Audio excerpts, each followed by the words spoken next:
Bom dia, nono ano. A gente vai estar encerrando agora as nossas correções sobre as atividades do Estado Novo.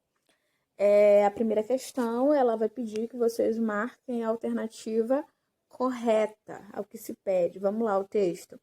Durante o Estado Novo, os encarregados da propaganda procuraram aperfeiçoar-se na arte de empolgação e envolvimento das multidões através das mensagens políticas.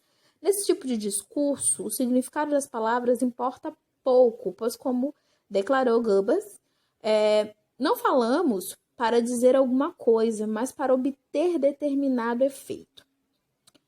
O controle sobre os meios de comunicação foi uma marca do Estado Novo, sendo fundamental a propaganda política na medida em que visava, e a resposta correta é a letra A, conquistar o apoio popular na legitimação do novo governo.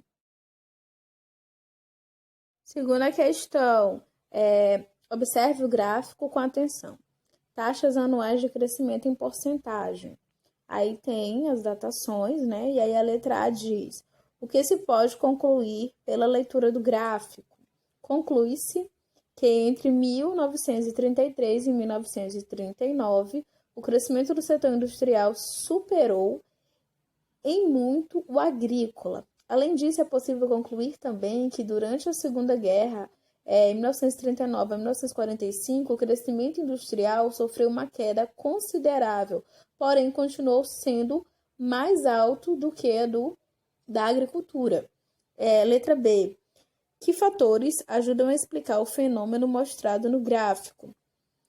O crescimento da indústria no Brasil, mostrado no gráfico, resultou da combinação de fatores externos e internos. Externos, a Grande Depressão de 29, que acontece em 29 até 33, a Segunda Guerra, que estimularam o Brasil a produzir o que antes importavam, e internamente as medidas industriais, né, do governo Vargas, tais como a política alfandegária protecionista, que é o aumento dos impostos sobre manufaturas importadas, a abolição dos impostos interestaduais, unificando o mercado nacional, a facilitação de financiamento para aquisição de matérias-primas e máquinas para a indústria, a fixação do salário mínimo em 1940, que amorteceu os conflitos entre o capital e trabalho, né? Terceira questão, leitura e escrita de textos. Leia estas duas versões da música. O Bonde São Januário, de autoria de Atolfo Alves e Wilson Batista, Vozes do Passado. Versão 1, a original. Quem trabalha não tem razão, eu digo e não tenho medo de errar. O bonde São Januário leva mais um sócio otário, sou eu que não vou mais trabalhar. Versão 2, alterada pelo DIP. Quem trabalha é quem tem razão. Eu digo e não tenho medo de errar. O bonde São Januário leva mais um operário, sou eu que vou trabalhar. Letra A. Quais alterações foram feitas na música pelo DIP? O trecho bonde São Januário leva mais um sócio otário, sou eu que não vou mais trabalhar, foi alterado para o bonde São Januário leva mais um operário, sou eu que vou trabalhar. Letra B. O que diferencia uma versão da outra? A diferença principal entre uma versão e outra é que, antes de ser censurada, a letra condenava o trabalho. Quem trabalhava não tem razão. E o trabalhador, o sócio otário, depois da censura do DIP, a letra passou a atribuir um valor positivo ao trabalho. Quem trabalha é quem tem razão. E ao trabalhador, que agora é chamado de operário. Letra C. Comparando as versões, é possível saber, ler, em aspas, o conselho que o DIP deu aos sambistas. O DIP sugeriu, né, em aspas, aos compositores para exaltarem o trabalho e condenarem a boemia. Então, a ideia era substituir a figura do malandro pela do operário exemplar. Era o chamado samba da legitimidade. Então, eles se utilizavam, né, da cultura popular para poder legitimizar os seus ideais, né? Letra D. Qual era a intenção do governo Vargas com isso? A intenção de Vargas era difundir o trabalhismo a fim de integrar a massa de trabalhadores ao seu projeto político e econômico. Além da censura às músicas e à imprensa, o DIP era responsável pela propaganda do governo Vargas e do estreitamento da relação entre o presidente e o povo brasileiro. Então, eles vão se utilizar dos mais variados e diversos artifícios para fazer essa aproximação, para vender essa imagem de Vargas e para contornar todas as situações que levassem a algum tipo de questionamento ou reflexão sobre a situação do país.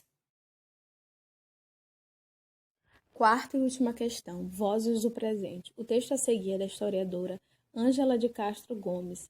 Leia-o com atenção. Baixinho, meio barrigudo, sorrindo ou não, fumando charutos ou tomando chimarrão, ele era o GG, presente em marchinhas de carnaval e textos de literatura de cordel. Discursando em grandes ocasiões, encontrando-se com os maiores líderes de seu tempo e defendendo os interesses da nação no difícil contexto da Segunda Guerra Mundial. Ele era Vargas. Uma construção mítica, exemplar, feita para ser acreditada e querida pelo povo. Para o sucesso da empreitada, inúmeros recursos foram mobilizados, tendo em vista a divulgação de sua imagem e de suas realizações governamentais.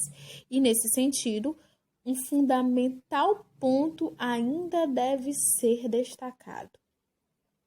A propaganda varguista só teve boa recepção entre a população porque, além de ser maciça e bem cuidada, articulava-se uma série de iniciativas governamentais que materializavam o que se anunciava.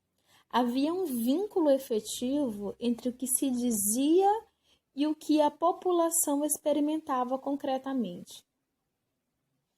Por essa razão básica, que a população em geral, mesmo a que não estava sendo alvo dos benefícios naquele exato momento, vivenciou tais iniciativas como resposta a demandas, a reivindicações, há muito vinculadas, mas sempre ignoradas e que finalmente começaram a ter algum atendimento. Letra A. Como a autora descreve Vargas? Ela o descreve como um mito construído para ser querido pelo povo. Letra B. Segundo a autora, porque a propaganda varguista teve boa recepção entre a população brasileira. Porque, além de ser maciça, constante e bem cuidada, estava relacionada a iniciativas do governo Vargas que punham em prática o que ele prometia para o povo. Além disso, tinha produção, eles produziam fotografias, filmes, cartilhas, discursos que enalteciam o presidente Vargas. A propaganda varguista estabelecia um vínculo afetivo entre o que o presidente dizia e o que a população experimentava concretamente. Letra C. Avalie as promessas de Getúlio Vargas na campanha de 1930 e suas realizações ao longo de seu governo e responda. Ele cumpriu ao menos parte do que prometeu? Se sim, dê um exemplo.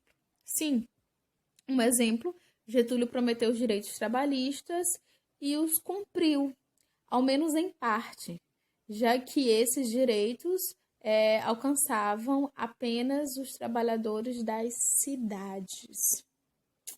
É isso, turma.